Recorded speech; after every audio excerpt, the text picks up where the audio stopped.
Let me say something that might irritate a few people. The best pop songwriters in the world have more in common with Broadway composers than they do with hitmakers chasing TikTok. Uh-oh. This is because musical theater songwriting is one of the hardest disciplines in music. You don't just write a hook, you write character, you write conflict, you write an arc, you write an emotional escalation, you write payoff. And if you fail, the audience feels it immediately. There's no production trick to hide behind, no aesthetic to distract you from weak writing. And here's the thesis: pop music has been quietly borrowing from Broadway for decades, and the artists who understand this write songs that last. I am Adeoluwa, and this is Losing the Plot. Welcome back, welcome back, welcome back. Okay, today is another fun day back on Losing the Plot. If you are new here, this is the podcast where we dissect the architecture behind music, and I'm glad to have what I can only imagine will be the first of many Broadway episodes, because if you know me, you know my love for musical theater and Broadway. It's just, I still believe that not anyone, like, I don't say anyone can be an artist, but most people with enough training and whatever can make it into being an artist. But to be a successful Broadway composer, to be a successful Broadway actor, it just requires a different level of skill and artistry that is just so intoxicating and so impressive to me. Just the amount of stamina that you're required to have to do 6 shows a week, morning and night, for like a year or for however long the season is. The rehearsals, the grind, the going from singing to acting to speaking to singing. Broadway is not for babies. It's not for babies. And I just always admire Broadway from afar. No, I guess afar, yeah, afar. Because personal antidote. I have actually been in a couple of musicals in my younger years in high school, and we'll talk about some of them today. But I was in Pippin when I was a freshman. I did Once on This Island. I played Papage, which was like my first leading role in my sophomore year, I believe. In junior year, we did West Side Story, and in my senior year, we did A Funny Thing Happened on the Way to the Forum, and I was Hysterium. It was like that, just being able to have that experience of putting on musical theater shows on that level, because we would make sets. We had tech week, we had rehearsals, and just to have a glimpse of what it takes to do that kind of work was just always truly inspiring to me. And as I've grown older and I've become a connoisseur of pop music and popular culture, and also loving how Broadway has continued to evolve and grow, I just see so many similarities in what is just the amount of work it takes to do that one so well, to see how we can bring it into popular music and bring it into popular culture and dissect that. And so far this season of the show, we've talked about the blueprint of blockbuster albums, how the 80s engineered the pop star. We've talked about vocal politics. And today we are stepping into the composition of music itself. So if you're new here, before we go on further, if you're new here, if you've been here before and you have been naughty, please take a moment to follow or subscribe, because this episode builds directly on the episodes we asked on questions we've asked in episodes past. So you want to keep it going, the knowledge wise, and just be part of the family. Subscribe, show your boy some love. Golly. Anyways, so what I want to explore today is, we've talked about in episode 2 the blueprint from the blockbuster album, what makes an album feel engineered instead of accidental. And I think that with this episode, we are building on that, because Broadway has been answering that exact question for over a century. And as you know, if you don't know, this is not going to be an episode where we dive into. Sometimes we dive into historical thing, but for this one, we're really focusing more on concepts and trying to understand that there are different things that make Broadway so unique, and writing music for Broadway so unique. I have the same respect for Broadway songwriting like I do for people that have to write scores for movies, because of how being able to make something specific feel grand is it's a skill. It's not easy to do. Making something about a particular story, about a particular boy in a particular village, relates to someone that lives on the other side of the world just through the lyrics. So So the lyrics of a Broadway song are doing multiple things at the same time. One, they are speaking about a specific thing in time, in history, in concept.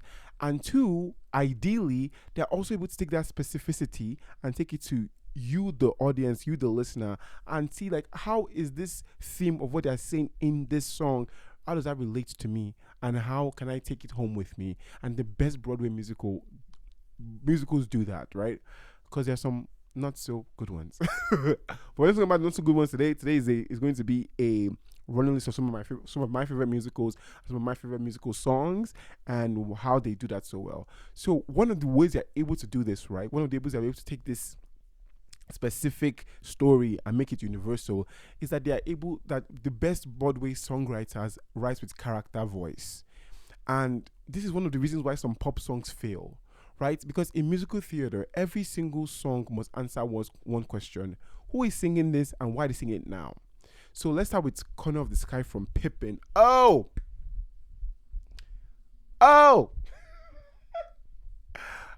Pippin is, oh my God, Pippin is so good. But Corner of the Sky specifically, and Corner of the Sky happens pretty early in Pippin. Corner of the Sky happens pretty early in Pippin, where Pippin talks about what he wants for himself. So if you don't know it, Pippin is a Stephen Schwartz, I believe, musical about, it's supposed to be historical, but obviously they take a lot of liberties in Pippin. And Pippin is a comedy. Pippin is a comedy. But Corner of the Sky is one of the most sincere moments in the entire play, because the entire play is what you may call it, is very lightheaded. It's very fun. But Corner of the Sky takes a moment to zoom into Pippin's life, and he talks about wanting a corner of the sky. And another thing about Broadway songs as well, apart from doing the thing where they have to be specific but still relatable, is that the best Broadway songs really they really tap into using words and language in a very specific way. Um, in a very specific way. Like thinking about like how Stephen Schwartz wanted to portray the emotion of Corner of the Sky, and then picking a sentence like Corner of the Sky, like I want to find my corner of the sky. It sticks, it works. And that is one of the reasons why I think that make musical songwriters are so skilled, is that they also have this challenge of needing to find something specific, right? You need to find something that is new to the zeitgeist, right? They want to give you new phrases to take home with. Pop music sometimes leans towards into the generic, where there's some pop phrases that we've heard over and over and over and over again. One of them is wear my heart on my sleeve, wear my heart on your sleeve. There are a lot of hearts that have been worn on many sleeves, and there's no reinvention in trying to say that phrase or that emotion in a new way. But with musical theater, they're always finding new ways to say things that people will understand. And when you hear it, immediately you get it. I want to find my corner of the sky, immediately you get it. But that was the first time that we heard a phrase like corner of the sky. Now, corner of the sky is what is considered an I want song in musical theaters. So in musicals, an I want song is typically a song sung by the protagonist very early in the show to express their desires, their goals, or longing for something more. So in Pippin, this song is sung by the title character Pippin when he's reflecting on his search for purpose and what his place in the world might be. So that's classic I want territory. And just so that you are able to understand the concept of an I want song more, there are other classic I want songs called, for example, in The Little Mermaid, there's Part of Your World, where, Part of Your World is just like, and there's a theme with I want songs. I want songs also, they are usually the songs that people associate with the musical. So they're very important in the Broadway zeitgeist. The I want song is very important. So like in Little Mermaid, Part of the Road is the I want song, where she wants to be where the people are, right? She's clearly longing. There's clearly dissatisfaction with how things are. Classic structure. One of the most popular I want songs to come out of the last couple of years has to be Let It Go from Frozen. Even though it's more of like a self-declaration I want song, it's still an I want song, right? She wants freedom even though it cost her everything. So the in Broadway, like in Broadway, again, the I want song happens pretty early on. So some of my favorite I want songs, you didn't ask me, but I'll tell it to you, right? There's this little musical, I don't know if you've heard about it, it's called Wicked. In Wicked, the Wizard and I,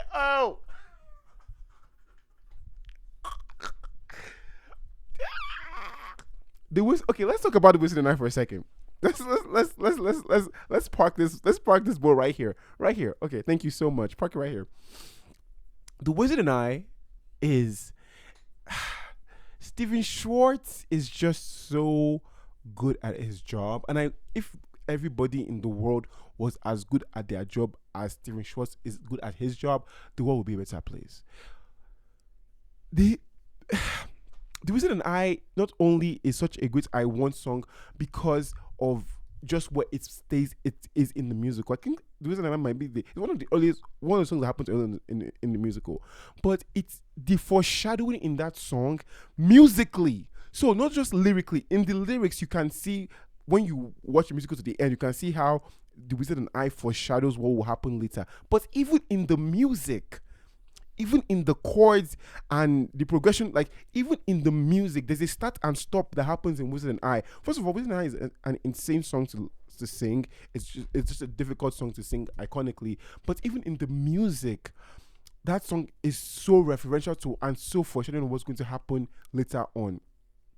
Right? So The Wizard and I is also another example of an I want song that I really like. I think of My Shot from Hamilton should count as an I want song as well. Again, an I want song what happens early in Act 1, states the protagonist's desire clearly. It sets up the story's central conflict essentially, and the ending either fulfills or subverts the want, right? So that is an I want song for those of you that didn't know. And yeah, Color of the Sky is an I want song for sure. But going back to character voice, right? Character voice is how we got here. Again, this podcast is called Losing the Plot for a reason. So stay with me, kids. Corner of the Sky, that character voice in Corner of the Sky is what makes it character specific and not generic, but still relatable. And that's a very thin line for any songwriter to have to learn how to navigate. But that is why Broadway songwriters are so skilled, and this is why the best pop songs also have character voice, right? Because they combine specificity with universality. Another example I can give is On My Own from Les Mis. These songs are so good, y'all. Like I feel bad for people that don't enjoy musical theater because, again, they are specific to what's happening in the scene, but they are so universal in the emotion. On My Own, pretending that he's beside me, all alone, I walk with him. Like, it's a song about being delusional. In love and being delusional. There's a line that says, in the pavement, in the rain, the pavement shines like silver. All the lights are misty in the river. Like, do you see the poetry?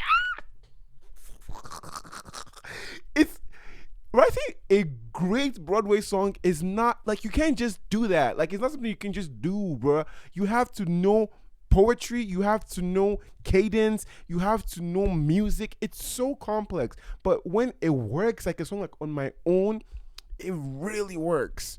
Another character voice song that I think is just, great is we've talked about Wicked before. Already we talk about Wicked a lot in this episode. Defying Gravity. I'm just gonna stop right there. It's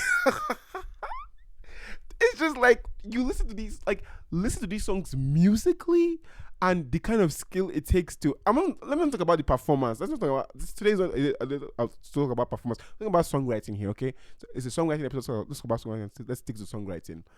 Defying Gravity is just lyrically. Another line that these songs have to manage is that they have to be like, once I say I think I'll try Defying Gravity, so you know what I'm talking about. But you can see how, like, in somebody's life, they will, like, you are going through something in life and you have tried everything, but you've never tried something where you have faith in yourself, right? And you have to go against odds. And he's like, you know what? I'm going to take a leap of faith. I think I'll try defying gravity. Kiss me goodbye. I'm defying gravity. And you won't bring me down. And nobody in all of Oz, no wizard that there is or what is ever going to bring. Listen, Broadway songwriting in terms of just finding that character voice, and again, specificity. She's talking about the wizard. She's talking about her powers as Elphaba to fly. But you can see how it can relate to somebody universally. And you can also see how it is simple enough to understand. Right? Corner of the Sky works because Pippin is searching.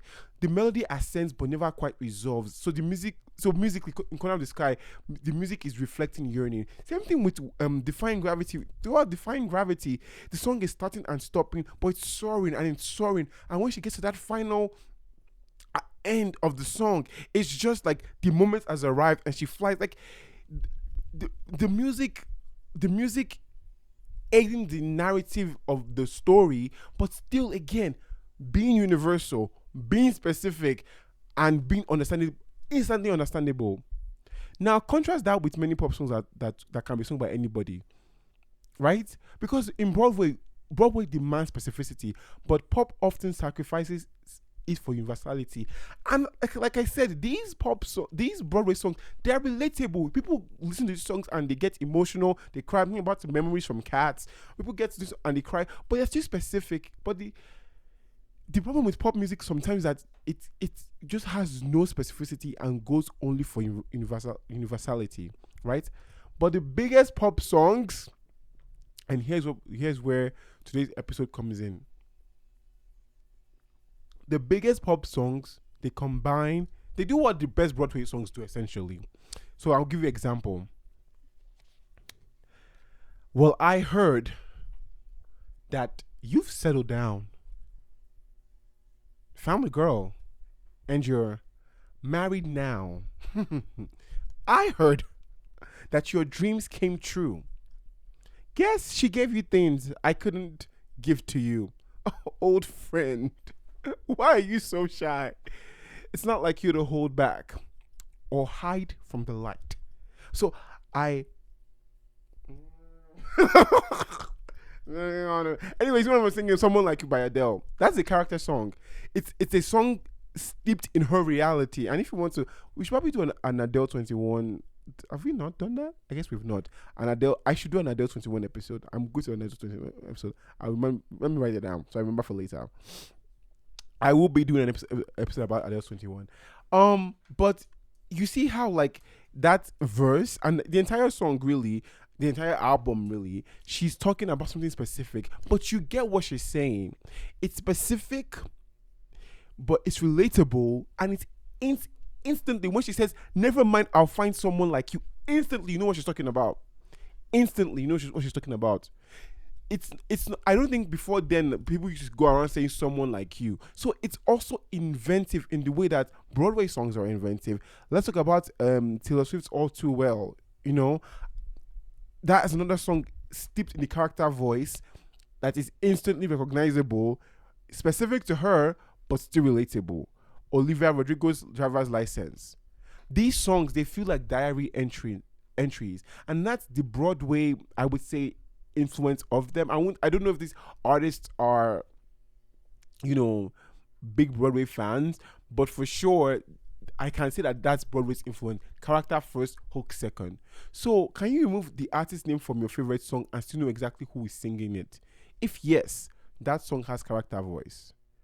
Okay, so I want to talk about the "I Want" song a bit more. I know we've kind of touched on it earlier, but the "I Want" song is so important in understanding why I think there's so much that pop songwriters can learn from Broadway songwriters, because it's, to me, the cheat code for emotional clarity.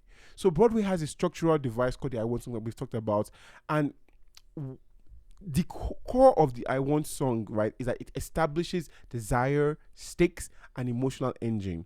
Now, I'll give you an example. I told you about "Part of Your World" by Part of Your World from Little Mermaid. "A Whole New World" from Aladdin is also a great "I Want" song. And the reason, and I will talk about that already. why I want to talk about this a bit more is that these songs, they really define the character's trajectory. They tell us where things are going to go, and then they invite you to that. The thing about pop music, right? The biggest songs also follow this formula.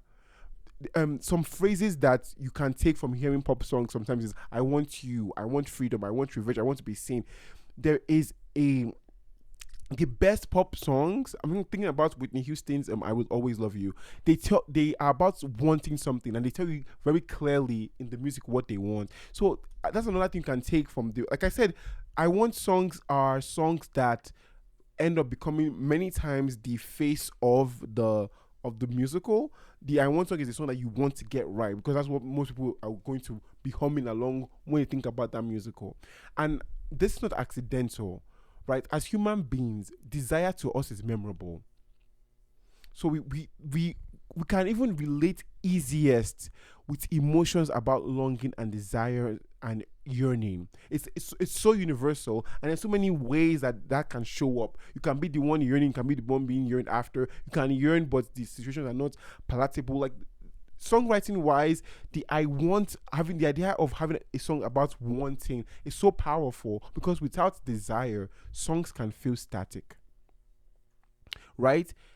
So that's also very important in thinking about where pop music and Broadway share similarities, and what if you're a pop songwriter, what you can take away from Broadway.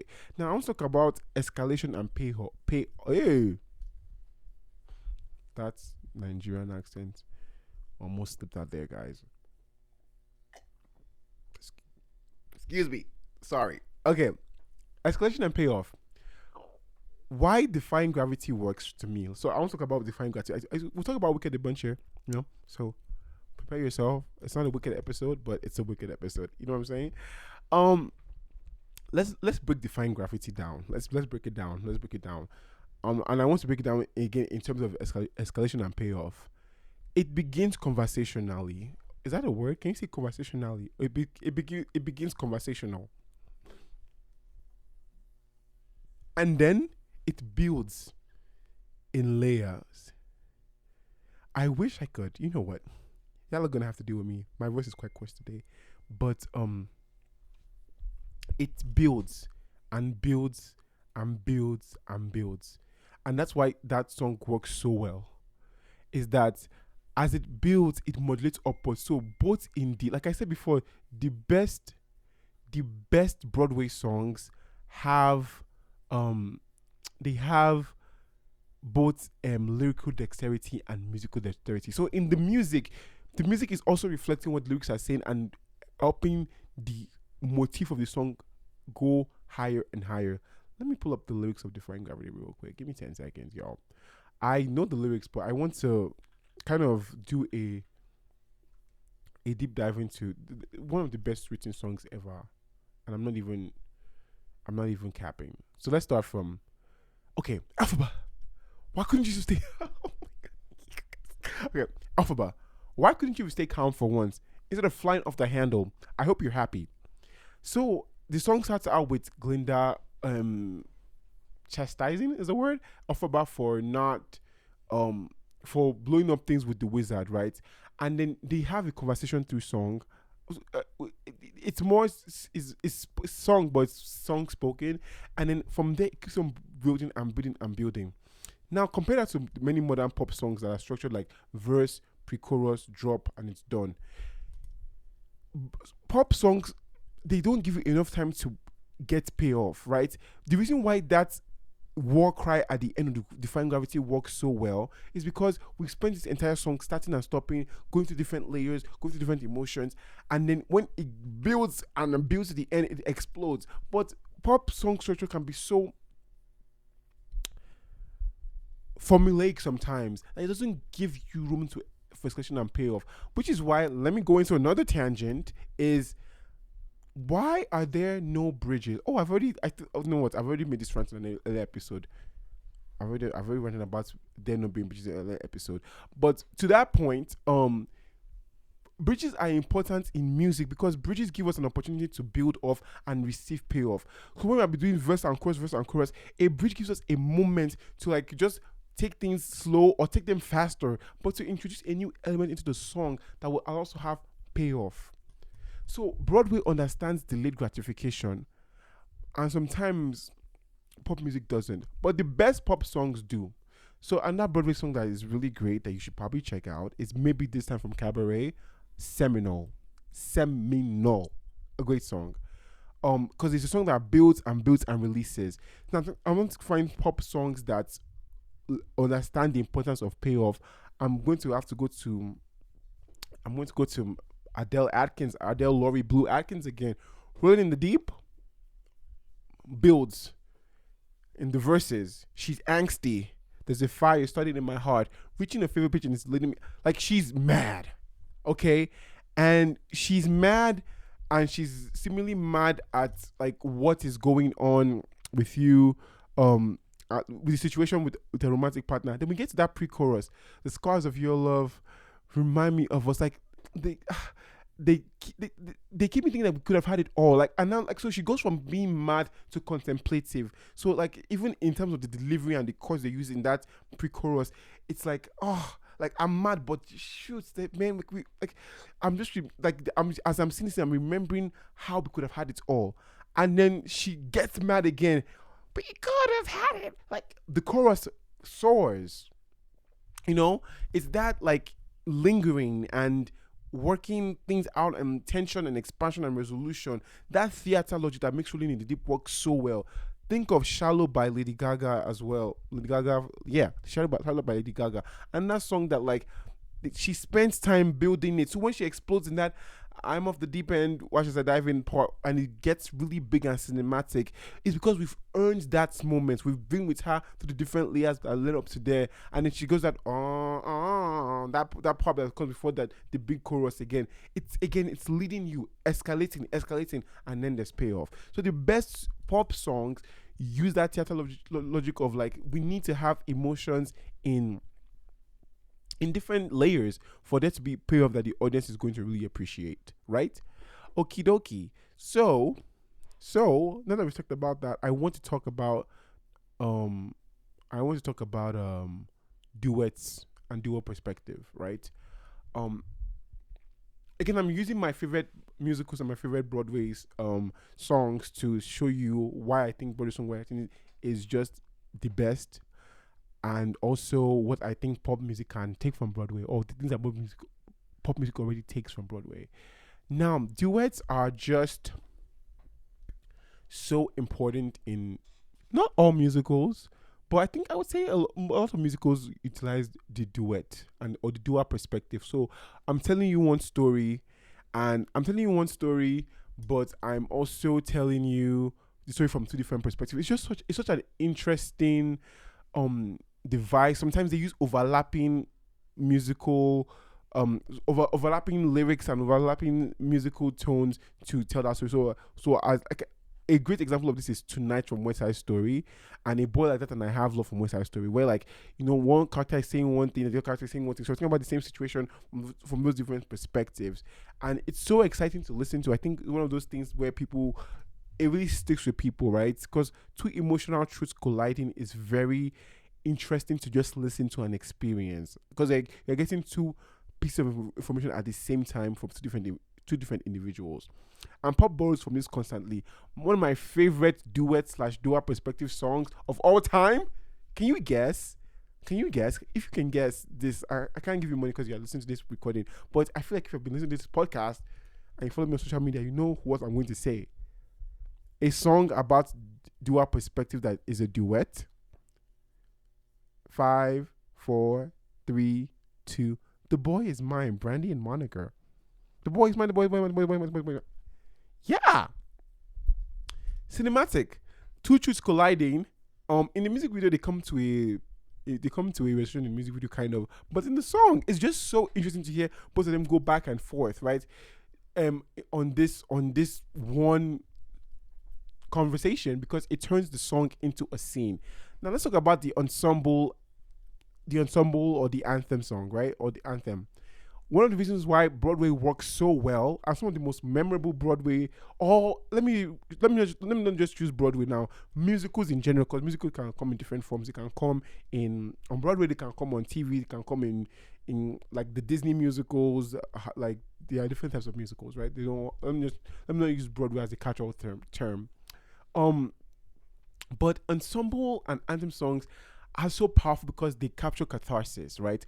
Broadway masters collective catharsis, and there's some songs that you don't want to sing that song by yourself. You want to sing that song with people, and it's so powerful because one of the ways you get people to be humming your song after you've left a Broadway show is give them a song where built into the song is the fact that the song has been sung by many people, right?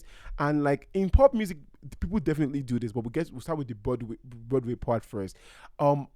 Thinking about some of my favorite ensemble anthem songs are one of them is Seasons of Love from Rent. 525,000. Yeah, that's my stuff, yo.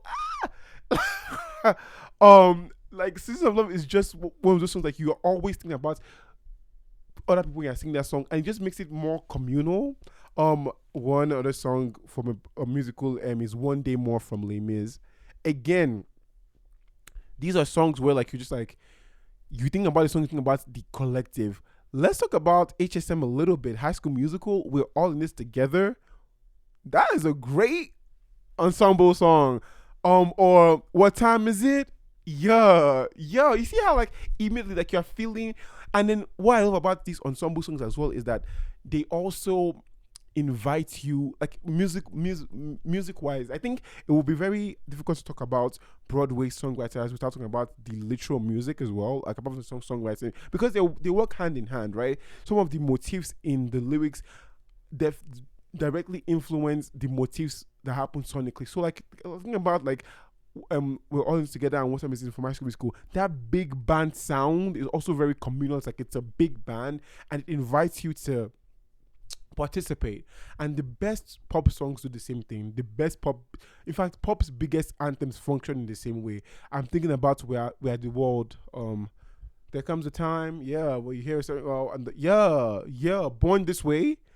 I would even say Love on Top, right? Like these are songs that they are anthemic, but they're like songs that you think when you think about them communally. Like Before I Let You Go, they create a shared identity, and they're not anthems because they are loud. They are anthems because they're exclusive, and we love what exclusivity.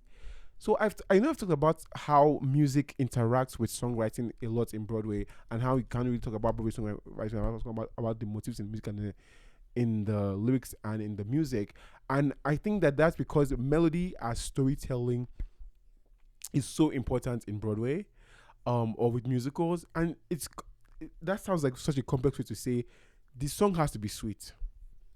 Like that's just what I'm trying to say. You can't get if your song has all these other things, it has character voice, it's anthemic, it